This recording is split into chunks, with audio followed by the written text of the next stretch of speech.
One of the reasons that people don't really break down building their arcade builds that much on YouTube, and they're all like, hey, welcome to my channel, and here's my great arcade, and shit like that, is because there's, like I had said before on the J panel, there's so many tangents you could go on, and you can spend an extensive amount of time just talking about setting up the controls. Now, you're going to notice that from this point, I have not used anything from the Arcade1Up cabinet, like this bezel here with the monitor. I haven't used this control panel. I haven't used this J panel. Those are all back in their packaging, in their styrofoam shell, and wrapped up. And I'm going to keep those on the shelf because I think if you're going to do a conversion, save that stuff. You know, you could always convert this back.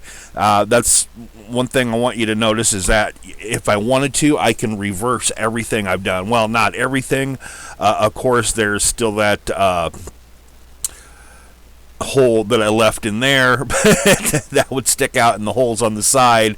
But I absolutely could, if I wanted to, take this and reverse this. This is why I'm using a custom control panel. The control panel that I got is, of course, from Tulsa Arcades. This is the one I use. Basically, what I had them do is reverse this design, and that's why I have the joystick on the right now and the fire buttons on the left. All it is a reverse of this. Now, they do have other patterns and designs, like this one right here, which of course adds the trackball to it if you're into the golf. Here's one here that adds a trackball and the 2-player. And it's not just Tulsa Arcades. There's other places out there that also sell these. Here's one that I thought was a very interesting one. What's it called? Let me find it here. Ultimate one-player layout from this is Arcade1Up.com that I'm showing you. Ultimate one-player layout. So basically, this is where your joystick would go. Then of course you got your 6 fire buttons right next to that. Over to the left of that right here would be like the spinner, I would imagine. Or you can go the other way and, joystick here and 6 button there and spinner here and blah, blah, blah. You get that. But anyways, it has a place for a trackball, places for your admin buttons, and you just kind of go from there. So you're talking $40. Now, you've noticed that so far I've made a sizable investment here, and we haven't even got to the computer. Not even close to the computer. I'm just talking about this damn control panel. Like I said, this is going to be a long, long series of videos. So, what I would recommend if you're going to do this, change out that control panel, put that other one. Don't drill the old one. Save it, resell it on eBay. There's always people looking for them. Same thing with that monitor.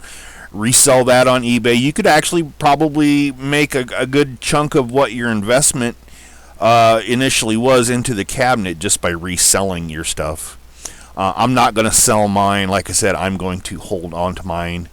But, yeah, I mean, there's so much you can do with it. But anyways, getting back to our controllers again. Like I said, one of the hard parts about explaining these arcades is explaining the controllers. Now, this is one of those simple Amazon ones, of course. It goes for $40.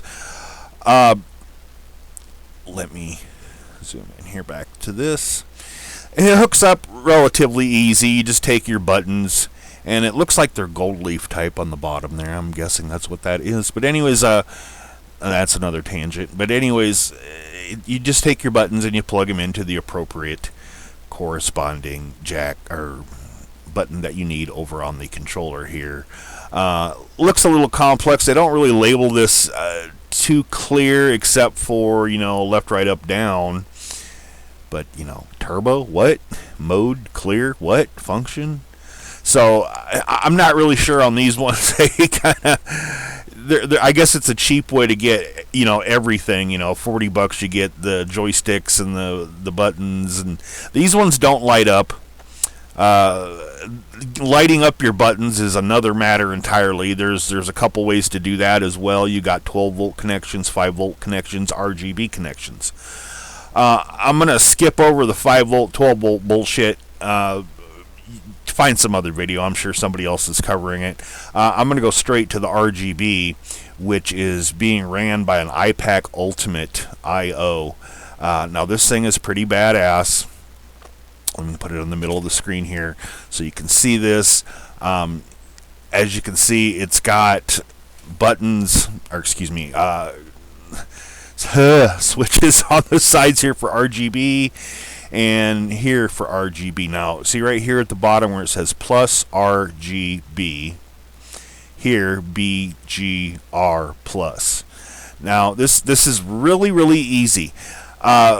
See right here, 1, 2, 3, 4, 5, 6, 7, 8, 9, etc., etc. What these are going to be called in the LED Blinky software would be channels. So, channel 1, 2, 3, which would be RGB. 4, 5, 6. Now that sounds a little confusing until we look over here. Let me do something.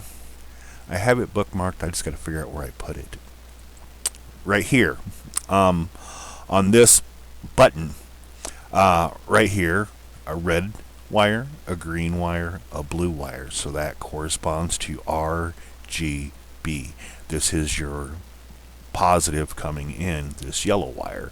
So going back to that I-PAC, this actually isn't that hard to figure out. You would know that the yellow wire on the button would go on this side, followed by the red, the green, and the blue. So you look right back at that button, you can see where the RGB plugs in. Now that isn't the button wires that will make a function happen when you press the button. That would be these two right here. Like I said, this is a gold leaf type button, but this would get wired into the interface on it. Now here's an I-PAC 2 to break that down a little easier. Actually, just do this. We'll go to this board, or this screen, which kind of shows you this a little bit different. Now, here's again is our RGB that I was just talking about. On this side, it just kind of goes the opposite way. Again, they're numbered up to 96 channels of colors that you can adjust. But anyways, here is the board that basically matches the same thing on this I-PAC here, and basically matches, it doesn't really match, but it is similar to what would be used here. It all does the same thing, left, right, up, down, and right here, here's some buttons. Getting back to the I-PAC that I recommend, now this one right here that I'm moving around on the screen, if you're a beginner, or maybe even you're advanced and you've done this, I still would recommend something like this I-PAC. So easy to figure out. It's a lot less confusing than what this is showing you right here. I mean, what the hell is all this? Can you anybody know this? SESTK12. What the hell? Right? I think that's just for one player. I think on this setup you have to have two of these. All right, no, looks like it's just oh yeah, you have to have two of these damn things plugged in. Yeah, forget this. This is stupid. Sorry. Anyways, so this is much easier to figure out. It's pretty much marked right on the PCB for you. You see right, left, up, down, ground. And then you got, one SW1 to one SW8, switch 1 through 8. That's buttons 1 through 8. And same thing on this side, switch 2, switch 1 through 2, switch 8. As obviously second player up to 8 buttons, and then you got your start and your coin, start coin, and then 1A, 2A, 1B, 2B, which is simply pause, enter, tab, escape. or is it escape tab, whatever. But anyways, yeah, so these would be your admin buttons down here, 1A, 1B. I mean that's simple.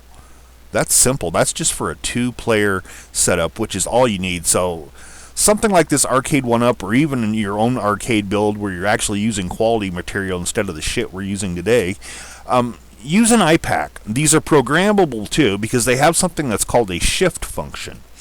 What that means is you can assign something as a shift function, like if you press it for a while, the other buttons will shift to a different function, and you could have it doing something else, like your volume control, brightness. I mean, there's so many different things you could do with just this board alone that you're not going to need the one that I'm showing you here next that I'm actually using in this build. But anyways, you can actually, if you look on the side here, see where it says trackball, spinner, yes, you can actually do that, all with just this one little board. This is probably the best value for your money, and this is what I recommend using if you are making an arcade, and it is a lot easier to figure out than this. But getting back to this, so I talked about the RGB on both of these channels. Now the middle here actually comes with a little harness that actually gets plugged in here, so you don't have to get out these itty bitty little breakout board wires and to wire up all your stuff. Now what does make it easier though when you're wiring up the harness is to do what I'm doing right here and have an image of this on the screen that you can reference and look at. So like here, like all I have to do is zoom in like this and then move this over, say, and while I'm working on the arcade, I can actually go like, oh, okay, I know what this is now. You know, I'm zooming right in. Okay, what's this color go to? What's this? That's an easy way to do it, because there is, yes, a lot of wires here that you will need to sort out. But you know what I like to do when it comes to installing all those wires and plugging all this stuff in, and it really makes it a lot easier. And then I'm not bullshitting you here. Just, turn on some nice, calming, peaceful music, kick back, relax, get yourself a nice little light.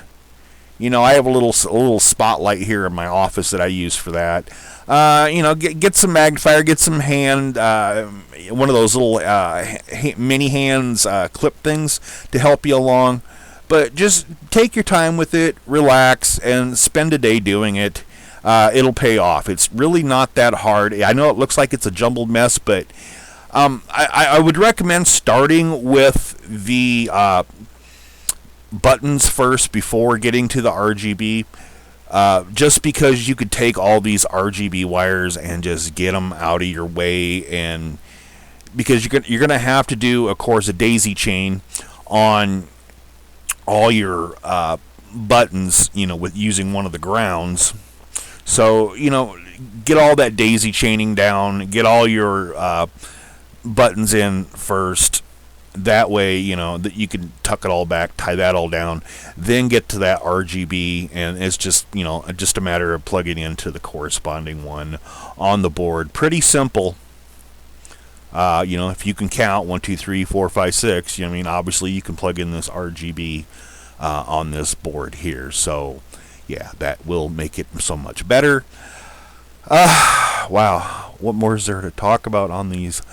Joysticks, I guess. Yeah, joysticks. So you can see this kit comes with joysticks, but on this Arcade1Up, I actually made a mistake here. When I went to Ultimark and got my joystick, I ordered a J-stick because that's what I wanted to use, because the J-sticks are compatible with the RGB tops, which is what my plan was. Like, yeah, I'm going to do some RGB tops along with some RGB buttons. Well, it turns out I messed that up. Obviously, the J-stick, as you can see here, is 78 millimeters wide, so it actually did not work in the cabinet that design that I'm using. It just kind of bumped too close to this edge here. So I had to make some modifications and switch out to a different type of joystick, and what I used actually was the Sanwa GTYs. These are 54 millimeters across here, worked out much better. Now this, where this wire plugs into, you can actually rotate that out if you want and put it down on the bottom, which is what I did on my control panel, and you'll see that coming up. But yeah, and then the wiring on this is actually pretty simple. Look around. I'm not going to get into this. Look around Google to what the red, orange, yellow, green, and black all go to. It makes it a little bit easier to figure out than me explaining that. But this is what I had to use just because of the size requirement. So if you're going to do a 2-player, keep that in mind. Now, if you're just doing like a 1-player cabinet, excuse me. If you're just doing a 1-player cabinet, and let's find a 1-player here. I know it's got some. Yeah. Anyways, if you're doing just a 1-player cabinet, you absolutely can go, with bigger buttons or a bigger joystick. You can absolutely go with like a HAP or something. Just anything you want, anything goes, because it's your design, so you're putting it pretty much anywhere you want on the controller to make it all work. It's like, hey, I need this much space over. Maybe like you put your joystick here and then put your buttons over here. Like, man, you got a lot of space to work with. But if your plan is to do a 2-player, that's where you're going to have to kind of plan ahead a little better on your joystick. Don't mess up like I did. It could end up costing you money. Not that it bothers me, because I've actually got a bunch of arcade parts around here anyways. I'll just use it in another project. But anyways, let me cut here and get on to the next scene. So, all right. Now to this control panel. I have made it kind of simpler looking than in that first clip, but don't really look at these buttons. What I want you to look at here is how I broke it down, which you can see up here where it plugs into the I-PAC Ultimate controller. Now you can see I put little tie straps on little sections. That way I can run them in different lines. Like, for instance, the joystick right here, player 1 joystick, is right here in its own section with the wires coming up to it. Now, I had to tap into these ones, because they're saying WAS here. And what I did is I put some of these thingies on them that shrink wrap with the blow dryer. So I shrunk wrap everywhere where I put a connection, and then I put 2 little vinyl straps between each one too, just kind of tighten that up. But that goes into there, and then so like the 6 buttons right here are all set in their own little configuration as one channel. So one channel is for the controller, one's for some buttons, another one's for like the 1-player start, 2-player start, etc. And then it goes again to the up-down controllers, and then again to the buttons, and then to the admin controls. It's all broken down in just different sections of wire that I can trace back to each one. So yeah, that was pretty simple. Yeah, I'm doing exactly like I said here, just kicking back. Got a little light on up there so I can see what I'm doing. So yeah, the wiring's all done. This is ready to put in and play Hyperspin if I wanted to, but now I got to work on the RGB. Now these gold leaf type buttons here, you got to watch out for. You'll notice like here and here and here and here, 4 spots that I had to get out the soldering iron and do a little bit of soldering to. They're nice quiet buttons, they tap real nice, but the connections for the RGB are not the greatest. So what I'm doing here right now is I'm going around and I'm just kind of checking the integrity, if you would, of the RGB wires going into there. And if there's one that pulls out, I'm not pulling very hard, I'm just kind of testing each one. So I'm going to go along the line here and test everyone, make sure I got a good connection going on. If not, then I'm going to, get out the soldering iron and just do a little bit of soldering. Now, I suck at soldering, but I can get by enough to fix that shit. So, but yeah, so I'm going to carry on here, and when I get the soldering done, I'm going to start on the RGB, and I'll get to that in a second.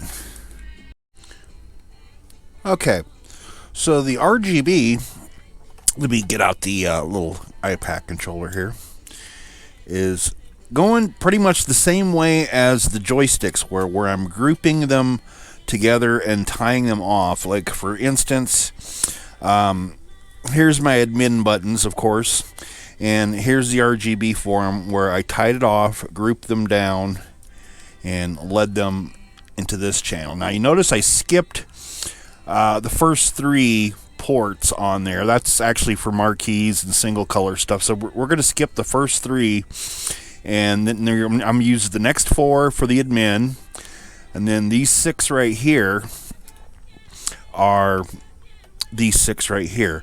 I went in order 1, 2, 3, 4, 5, 6, so that when we look on the I-PAC controller, that's where they would be in that chain, and I would be able to identify it and change it out if I need to, and not try to figure out which one is which if I ever pull this apart. But anyways, so 4 space of 3, then 6 more, and then a space of 3 in the front. So that's 10 on that side. Now there's going to be 20 buttons total. So the next step is going to be the same thing. I'm going to organize this mess right here into this mess type looking thing right here, and I'm going to do the same thing.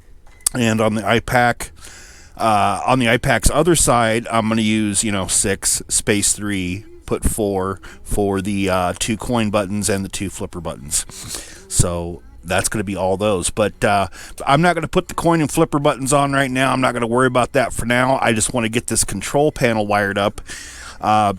So when I'm done wiring this up, I think we are ready to test. So let me get finished here, and hopefully we'll test. So the preliminary tests on the lights are in.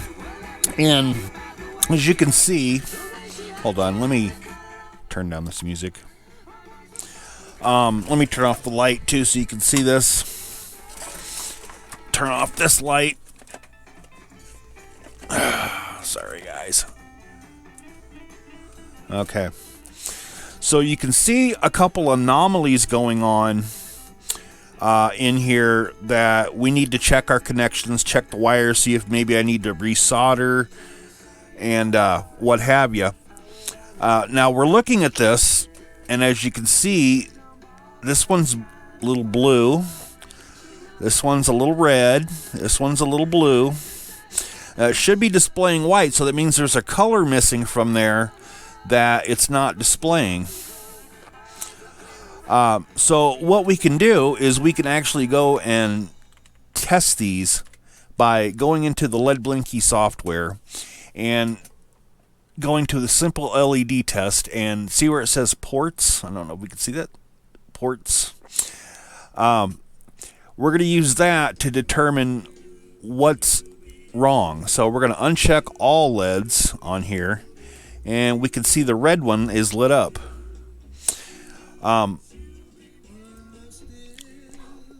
Let me move my cursor up here. There's port 12, 11, 10. Red is our starting color. It should always go red, green, blue when we're testing these. And if one doesn't light up, we know that's our trouble bulb right there. So backing up, you can see red lit up here.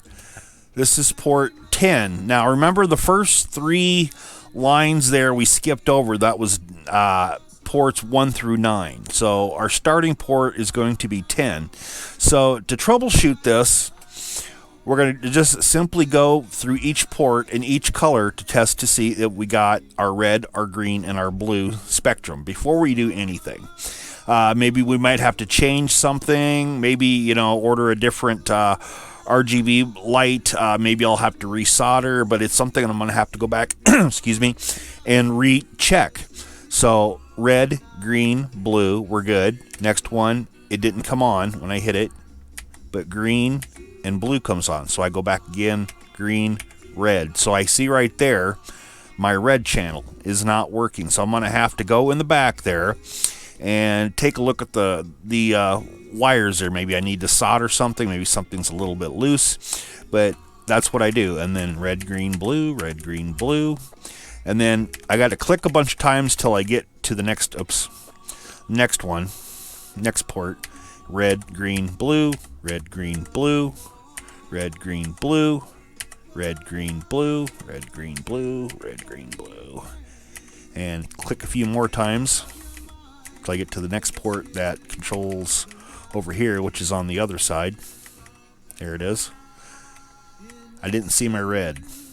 I think this will actually go backwards. It'll go blue, green, red. So blue, green, red, blue, green, red, blue, green, red, blue, green, red, blue, green, red, blue, green, red. Now something's up there. See that? So it might be a deal where maybe the channel's wrong on there. Maybe there's something a little screwy there, and if I move it maybe to like a different port, maybe that might fix it. So that's what I'm going to try first. Since I know changing colors is actually a different tone. It's not red, green, blue. It's like a yellow, a magenta, and an orange is what we're seeing here.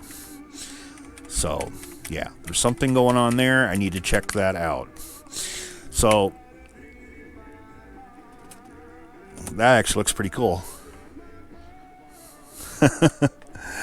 Anyway, so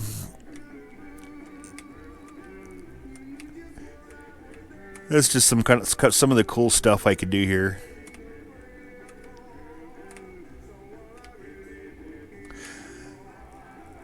And we're just getting into this. This is just that. But anyways, let me stop here and I'll go to the screen next. Now all I have to do is just kick back in my office chair and just use TeamViewer. Here we have the TeamViewer screen. Let me go ahead and go full screen with this and put that up there. Now what I can do is I can do anything that I need to get done on Windows 7 through my own computer. I can go ahead and start, hacking some DLL files and what have you here. I can, minimize this window down like this, and I can transfer files back and forth just by dragging and dropping, which is nice. So that's nice. Like, let's say I need to go in here. Oops, wrong one. Let me close that up. Let's say I need to go in here. Why did I keep doing that? And under my SSD drive, under my Hyperspin, and let's say I need to edit the MAME INI file. I can do that, very easily. I can take this same INI file and I can actually drag it right here onto my desktop. Oops. Onto my desktop and open it up and view it. So yeah, that's really nice. I like doing that.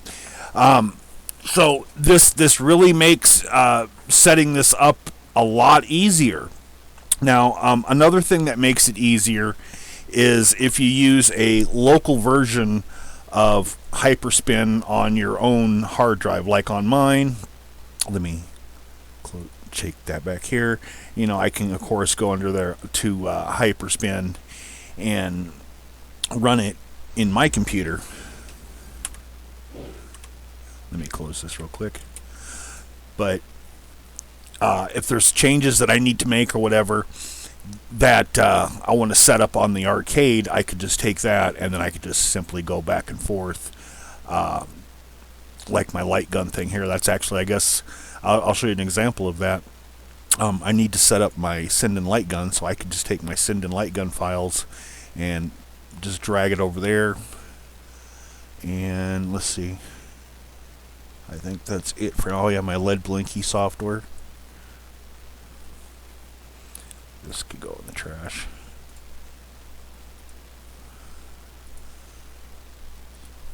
So yeah, so there I have my send and light gun software and my LED blinky set up right there on my Windows 7 desktop, and it was just a matter of dragging it over using TeamViewer. So awesome. So let me cut this scene and we'll get back to something else here. So what I want to do next is actually start up Hyperspin here, and we're going to test out our control panel controls here. Let me go into this. Go into MAME here, and we're going to go to the best one to test it out on, Street Fighter 2. And we'll go ahead and let this load up.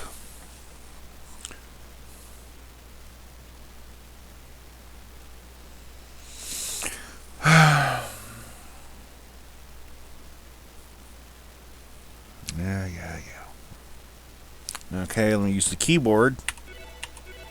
Put a couple coins in, push 2-player, and so first of all we'll check out our joysticks, left, right, up, down. That's for player 2 works, our button works, and player 1, left, right, up, down. That works. We'll Chun-Li it.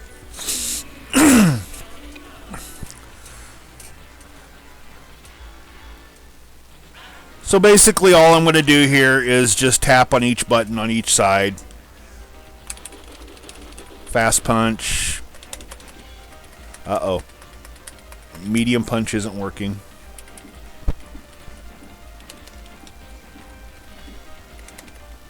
Okay, so I need to check out medium punch on the second player. Fast kick. Medium kick. Aha. Okay, those are working. So I might have a loose connection back there, or maybe I forgot to put my ground on my player 2 second button. Let's check out pause. Pause works. And I'm going to check out admin. Admin works. You can't see it. Actually, I have dual monitors here. My admin panel is actually up on top, so my admin's working. I can close that up. Let's try our stop button. Stop is working. Let's take our joystick.